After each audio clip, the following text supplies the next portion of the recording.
Technology इस समय बहुत तेजी से बढ़ रही है। आज के टाइम में हम फूड से लेके मेडिसिन से लेके लीगल सर्विसेज से लेके सब लैपटॉप और मोबाइल के ऊपर ऑर्डर कर रहे हैं। इस टाइम के चलते बहुत सारे टेक को फाउंडर्स अपने टेक प्रोडक्ट्स को लेकर आ रहे हैं, बट हिंदुस्तान में प्रॉब्लम क्या आ रही है कि जो टेक स्टार्टअप्स है वो सर्वाइव नहीं कर पा रहे हैं। 90% स्टार्टअप 3 साल में बंद हो जाते हैं और आने वाले 5 ईयर्स के अंदर अंदर 1% स्टार्टअप ही सर्वाइव कर पाते हैं। मतलब 100 में से एक स्टार्टअप ही सर्वाइव कर पाता है आफ्टर 5 ईयर्स। 5 ईयर्स में बाकी के 99 स्टार्टअप सारे बंद हो जाते हैं। तो ऐसी क्या गलती करते हैं टेक के को फाउंडर्स जो ये लोग स्केल अप नहीं कर पाते, फंड रेज नहीं कर पाते, सस्टेन नहीं कर पाते। आज की वीडियो के अंदर मैं इन डिटेल एक्सप्लेन करूंगा। और मेरे कुछ क्लाइंट्स हैं, फ्रेंड्स हैं जो टेक कंपनी चला रहे थे, जिन्होंने अभी रिसेंटली फंड रेज भी करा है, तो उनके प्रैक्टिकल लाइफ से मैं आपको शेयर करूंगा कैसे उन्होंने बिजनेस के अंदर फंड रेज करा, प्रोडक्ट को मार्केट फिट बनाया और स्केल अप करा। देखो पहली चीज फ्रेंड्स, अगर आपको अपने टेक कंपनी के अंदर फंड रेज करना है तो प्रोडक्ट मार्केट फिट बनाना पड़ेगा। अगर आप कुछ भी टेक्नोलॉजी के अंदर लेकर आ गए और सोचोगे कि इन्वेस्टर पैसा लगाते, कस्टमर आ जाए, उससे पैसा कमा जाए, तो पॉसिबल नहीं है।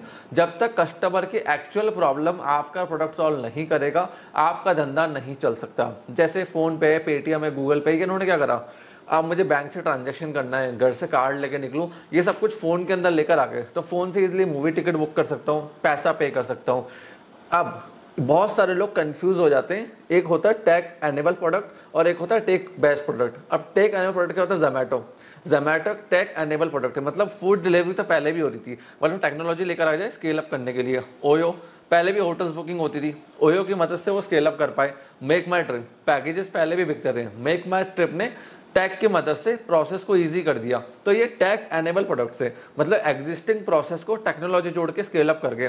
एक होता है प्योरली टैग प्रोडक्ट्स, जैसे फोन पे, गूगल पे, Instagram, YouTube, Google sheet, Gmail, आपका माइक्रोसॉफ्ट का विंडोज वगैरह, ये सारे टैग प्रोडक्ट्स हैं। तो इनके थ्रू ये कस्टमर्स की प्रॉब्लम सॉल्व करते हैं। बट दोनों में एक चीज कॉमन है, दोनों ही कस्टमर्स की प्रॉब्लम सॉल्व कर रहे हैं। ओयो के थ्रू रूम बुकिंग इजी होगी, मेक माई ट्रिप ने पैकेजेस को इजी करा, फ्लाइट बुकिंग को इजी करा, इंस्टाग्राम ने फोटो शेयरिंग को इजी करा, व्हाट्सएप ने चैट को इजी करा, जीमेल ने वर्क ईमेल्स को इजी करा। ठीक है, विंडोज के थ्रू, इकोसिस्टम के थ्रू आप कुछ भी ऑपरेट कर सकते हैं, लैपटॉप को चला सकते हैं। तो ये सारे नॉर्मल ह्यूमंस की लाइफ को इजी कर रहे हैं। तो पहली चीज आपके टैग प्रोडक्ट में देखी जाएगी कि इससे ह्यूमन की लाइफ में क्या असर पड़ रहा है। अगर नहीं पड़ रहा तो इन्वेस्टर उसको ना तो फंडिंग देगा, ना कस्टमर आपके टैग बेस्ड प्रोडक्ट को यूज करेगा। और एक चीज का ध्यान रखना, प्रोडक्ट मार्केट फिट का मतलब ये नहीं होता है कि आपने 1000 लोगों को फ्री में दिया, वो उसको फ्री में तो लोग कुछ भी इंडिया में ले लेते हैं। पेड यूजर कितने हैं वो आज के टाइम में देखा जाता है। दूसरी चीज, टैग की स्केलेबिलिटी है या नहीं है। ऐसा तो नहीं टैग के अंदर बहुत ज्यादा मैन पावर लगानी पड़ेगी जब मैं इसको स्केल करने जाऊंगा। अगर लगानी पड़ेगी तो वो स्केलेबल नहीं होता, वहां पे इन्वेस्टर फंडिंग नहीं लगाते। जैसे ओयो हो गया, मेक माई ट्रिप हो गया, जोमैटो हो गए, इनके लिए सबसे बड़ी प्रॉब्लम क्या है, स्केलेबिलिटी को लेके। अब ये टैग के थ्रू स्केल तो कर रहे हैं, बट इनको मैन पावर भी साथ साथ बढ़ानी पड़ती है। तो ये चीज हमेशा देखी जाती है कि आपका टैग कितना स्केलेबल है विदाउट एनी ह्यूमन रिसोर्स। अगर ज्यादा ह्यूमन रिसोर्स उस पर लग रही है तो वो टैग ज्यादा स्केलेबल नहीं होते। लेटर ऑन फंड रेजिंग में उसको बहुत प्रॉब्लम आती है। उस कंडीशन में फाउंडर्स की एसओपी प्रोसेस बहुत स्केलेबल होनी चाहिए, तब जाके फंड रेज हो पाता है। तीसरी चीज, फंडिंग एंड स्ट्रेटेजी की मैं आपसे बात करता हूं। देखो 3 तरीके से फंडिंग आती है। आप सीसीडी के थ्रू कर सकते हो, आप एंजल राउंड कर सकते हो, बहुत सारे पोर्टल है स्टार्टअप इंडिया के वीसीस के जहां से आप फंड रेज कर सकते हो। और भी आगे इस वीडियो के अंदर मैं टिप्स एंड ट्रिक्स दूंगा आपको फंड रेजिंग के ऊपर। बट ये चीज ध्यान रखना, अगर आप से फ्री यूजर्स के बेसिस पे फंड रेज करने जाओगे वीसी से, बड़े फंड मैनेजर से, तो पैसे नहीं आएंगे। उनको चाहिए आपसे मंथली रिकरिंग रेवेन्यू, एमआरआर, वो आपसे डेफिनेटली पूछेंगे। उसके बिना बड़े वीसीस को, फंड मैनेजर्स को मैसेज मत करना, you are doing a waste of time. उससे बेटर आप लिंक्डइन पे जाओ, उनसे नेटवर्किंग करो, बात करो। लेटर ऑन जब आपके पास अच्छा रेवेन्यू हो कस्टमर से, फिर उनसे बैठ के बात कर सकते हो। और एक चीज का ध्यान रखना, बहुत सारे लोग स्टोरी टेलिंग नहीं करते हैं, स्प्रेडशीट शेयर करते हैं। देखो रेजर पे के जो फाउंडर थे ना, जब वो पिच करने गए थे शुरुआत के अंदर, तब उन्होंने ये नहीं कहा था कि मैं ऐसा कुछ बना रहा हूँ, ये कर रहा हूँ, ये कस्टमर की प्रॉब्लम सॉल्व कर रहा हूँ, इतना एमआर। सिंपल, उन्होंने पिच को बहुत सिंपल रखा। बोला इंडिया के अंदर ब्रोकन पेमेंट सिस्टम है, जितने भी स्टार्टअप्स इंडिया के अंदर चल रहे हैं ना, ये ऑनलाइन पेमेंट कलेक्ट ही नहीं कर पाते। क्यों? ऑनलाइन कभी किसी के पास कार्ड नहीं, किसी के पास यूपीआई नहीं, किसी के पास इस बैंक का, किसी के उस बैंक का है, उलझे रहते हैं, इनका टाइम वेस्ट हो जाता है। मैं उनके लिए सिंगल पेमेंट लिंक सोल्यूशन लेकर आया हूं। लिंक दिया, अब सामने वाले के पास यूपीआई है, कार्ड है, मशीन है, एचडीएफसी का है, बीओबी का है, एसबीआई का है। हमारे स्टार्टअप फाउंडर को मतलब नहीं है, मतलब हमारे क्लाइंट को मतलब नहीं है, उसके पास पेमेंट आ जाएगा। बस उस जो हम प्रोसेस को इजी कर रहे हैं उसके लिए हम उससे 2.5% या 1% काटेंगे। वीसीस को समझ में आया कि हाँ बात तो सही कह रहा है कि आज मैं किसी से पेमेंट ऑनलाइन लेने जाता हूँ तो मेरा आधा टाइम तो उसी में चले जाता है कि तुम्हारे पास ये ऑप्शन नहीं है, वो ऑप्शन नहीं है, ऐसा करते वैसा करते, खत्म। रेजर पे का लिंक जाएगा, अब रेजर पे के लिंक में 100 तरह के ऑप्शन है, वो कंज्यूमर को 100 तरह के ऑप्शन प्रोवाइड कर रहा है। कंज्यूमर को जो अच्छा लगे वैसे पे कर दे, later on razor payment collect करके 48 आवर्स में स्टार्टअप फाउंडर ने, जो कंपनी के फाउंडर्स हैं, उनको ट्रांसफर कर देगा। तो ये आपको उन्होंने एक चेन बना दी स्केलेबल।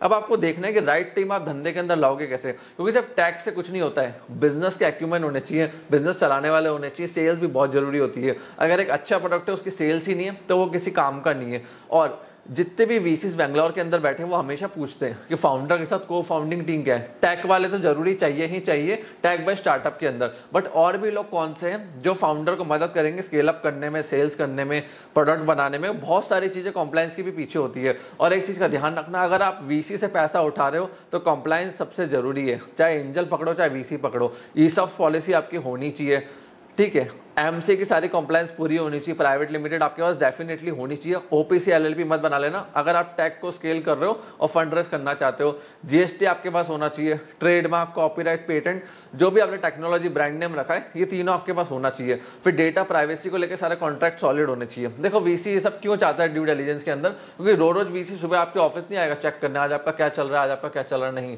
वो तो आपसे महीने में रिपोर्ट ले लेंगे, 1 महीने, 2 महीने, 3 महीने में। अब वीसी को समझ में आया कि प्रोसेस वाला बंदा नहीं है, सब फैला हुआ इसके ऑफिस में, जब ये स्केल अप करेगा बर्बाद हो जाएगा, सिस्टम टूट जाएगा, तो वो इन्वेस्ट नहीं करेंगे। बट उनको समझ में आ गया कि ये बंदा प्रोसेस वाला है, हर चीज का प्रोसेस, डेटा, रिकॉर्ड, एग्रीमेंट सब कुछ बना के रखता है, तो इसमें इन्वेस्ट करो, ये अच्छे से धंधे को चलाएगा। वो वीसी डेली देख ही नहीं सकता है, वो हर महीने 1-2 महीने 3 महीने में आपके धंधे को देखते हैं, रिपोर्ट्स ले लेते हैं, उससे आगे वो डीप डाउन नहीं करते हैं। ड्यू डिलिजेंस में देखते हैं शुरुआत में कि ये फाउंडर कितना एजुकेटेड है, एमसीए को समझता है, कंप्लायंस को नहीं समझता, डॉक्यूमेंट्स को समझता है नहीं समझता, system, process, structure, data privacy, data protection, data backup, अगर ये सब समझता है तो वो फंड लगाएंगे। फिर आपको क्या करना है, जो पायलट रन कर रहे हो ना उसको पेड स्ट्रक्चर में लेकर आओ। देखो 50-60 दिन 30 दिन फ्री है, बट अगर आप फ्री में बांट रहे हो वीसी नहीं आएगा, आपको दिखाना पड़ेगा कि आपके कस्टमर, कंज्यूमर आपको पे कर रहे हैं। अगर नहीं कर रहे हैं तो कोई बड़ा वीसी आपके स्टार्टअप में, धंधे में फंड नहीं लगाएगा, इसको लिख के रख लेना।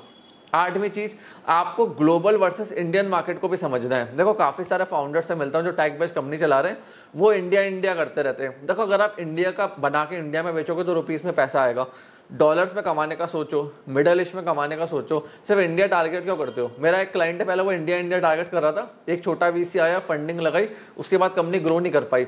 फिर उसके पुराने वीसी ने उसको एडवाइस करा कि भाई मिडल ईस्ट जा, यूएस जा, यूके के मार्केट में जा, डेवलप कंट्रीज से पैसा इंडिया में लेकर आ, वहां बेच, वहां ज्यादा डिमांड है। उसे जैसे ही बेचना चालू करा, स्केल अप करा, उसको अच्छा वीसी भी मिला और अच्छी फंडिंग भी मिली। तो ये चीज आपको देखनी पड़ेगी कि भैया सिर्फ आप लोकल नहीं रहो। जैसे फ्रेश वर्क एक स्टार्टअप है, चेन्नई से चालू हुआ था, सीधा यूएस मार्केट को टैप मारा, आज दोनों जगह आईपीओ लॉन्च करा और बहुत तेजी से स्केल अप कर रहा है। तो ये आपको देखना पड़ेगा कि आउट ऑफ इंडिया से आप पैसा कैसे लेकर आ सकते हो, बाहर के मार्केट को कैसे अप्रोच कर सकते हो। और देखो प्रोडक्ट के अंदर क्या होता है, शिपमेंट करो, इंपोर्ट एक्सपोर्ट करो, उसमें तो सॉफ्टवेयर है, बहुत ईजी काम हो जाता है। और अपनी कैप टेबल को क्लीन रखना। देखो इन्वेस्टर्स जो बैंगलोर में बैठे हैं, मुंबई में बैठे हैं ना, वो ये चीज देखना चाहते हैं कि आपके पास इक्विटी कितनी है। अब मालूम पड़ा आपने कंपनी चालू करी, 40% फ्रेंड, फैमिली, दोस्तों यारी में बांट दी, बचा कितना 60%। उनको लगता है भाई हम इससे 30% ले लेंगे, तो उसके बाद 30% बचेगा, डिमोटिवेट हो जाएगा, धंधा बड़ा नहीं करेगा, इसके निंदा गेम रहेगा नहीं, तो वहीं पे छोड़ देते हैं। इसके लिए आपको क्या करना है, एटलीस्ट 80% इक्विटी आपकी रखना, 10% ईसॉप पूल हो गया, और 5% अपने कस्टमर, कंज्यूमर, इन्वेस्टर्स, एंजल वाले, उन सब के लिए रखना, उससे 5%। बाकी 80% अपना रखना जब तक वीसी फंड नहीं आ जाता है, और 10% ईसॉप पूल बना के। और आपको मैं एक बेस्ट स्ट्रेटेजी देता हूं पैसा मार्केट से रेस करने के लिए। कई इन्वेस्टर्स को मैंने देखा वो अपने कंज्यूमर से फंड रेस कर लेते हैं। एक स्टार्टअप को मैंने देखा, उसका कंज्यूमर था, उससे रेगुलर बाय कर रहा था, सर्विसेज ले रहा था, उससे कहा तुम्हें मेरी सर्विसेज इतनी अच्छी लग रही है, मैं आगे जाके बड़ा फंड रेस करूंगा, मुझे अभी 10 लाख रुपए की जरूरत है, मेरी 1% इक्विटी ले लो। कंज्यूमर एग्री हो गया क्योंकि वो उनकी सर्विसेज को यूज कर रहा था। ऐसे बहुत सारे स्टार्टअप्स कंपनी है जो अपने एग्जिस्टिंग क्लाइंट्स, कस्टमर को 1%, 2% इक्विटी, 10-20 लाख, 50 लाख रुपए के लिए सेल आउट कर देते। अब एंड में एक इंपॉर्टेंट पॉइंट आपको दे रहा हूं, प्रोडक्ट लेड ग्रोथ बहुत जरूरी है अगर आपको बड़े फंड रेस करने हैं। जैसे अगर आपका प्रोडक्ट इतना अच्छा है कि अपना पैसे लेकर आ रहा है, तो उससे कोई बढ़िया चीज नहीं होती। जैसे जीमेल है, 15 GB का जैसे ही फ्री यूजेस खत्म होता है लोग पेड पे शिफ्ट हो जाते हैं। चैट जीपीटी, अभी इंडिया में आपको लग रहा होगा कि इतने लोग पेड नहीं ले रहे, बट बहुत सारे मेट्रो सिटीज में लोग पेड की तरफ शिफ्ट हो गए, और आने वाले टाइम में लोग खुद ही पेड के ऊपर जाएंगे चैट जीपीटी पे। देखो चैट जीपीटी क्या फ्री में आपकी लत लगा देता है, आप उसको कंटिन्यूसली यूज करते हो, ओवर यूज के बाद वो बार बार आपको बोलता है कि अपग्रेड करो अपग्रेड करो अपग्रेड करो, वहां से वो कंज्यूमर से पैसा ले रहा है। तो प्रोडक्ट ही खुद से लेकर आ रहा है, सेल्स टीम बिठाने की जरूरत नहीं है। अगर आपका टैग बेस्ड प्रोडक्ट ऐसा है ना कि शुरुआत में फ्री में दिया, लत लगा दी और एक टाइम बाद वो खुद ही पैसा लेकर आ रहा है, तो उससे बढ़िया कोई ऑप्शन हो ही नहीं सकता है। सो फ्रेंड्स, अगर आप एक टैग कंपनी चला रहे हो तो ऐसे आप फंड रेज कर सकते हो। और देखो आज के टाइम में टैग की बहुत ज्यादा डिमांड है, टैग इस समय तेजी से बढ़ रहा है। सब चीजें मोबाइल के ऊपर आ गई हैं, लैपटॉप के ऊपर आ गई हैं। आज हमें फ्लाइट चाहिए, मोबाइल से बुक कर ली, खाना चाहिए, मोबाइल से ऑर्डर कर लिया, ट्रेन बुक करनी, मोबाइल से ऑर्डर कर लिया, डॉक्टर से कंसल्टेशन लेनी, मोबाइल पे आ गए, एस्ट्रोलॉजी कंसल्टेशन चाहिए, मोबाइल के ऊपर आ गए। सब कुछ आज के टाइम में टैग के थ्रू हो रहा है। तो टैग से बहुत पैसा बनाया जा सकता है आज के टाइम में, जब इंटरनेट इतना अवेलेबल है, हर चीज इतनी अवेलेबल है, लैपटॉप मोबाइल सब सस्ते हो गए, स्केलेबल हो गए। आज हर एक के घर में आपको लैपटॉप मोबाइल तो डेफिनेटली मिल जाएगा। तो आप टैग से अच्छा पैसा बना सकते हो, फंड रेज कर सकते हो, बस स्केलेबल होना चाहिए और कस्टमर के लिए यूजफुल होना चाहिए। अगर आपके फिर भी डाउट क्वेश्चन रह गए कि और क्या कंप्लायंस हमें फॉलो करनी चाहिए फंड रेज के लिए, अगर हम एक टैग बेस्ड कंपनी चला रहे हैं तो कमेंट सेक्शन आपके लिए ओपन है, कमेंट सेक्शन में कमेंट करके पूछ सकते हैं। आपने इस वीडियो को यहां तक देखा, हम लोग सपोर्ट दिया, उसके लिए धन्यवाद।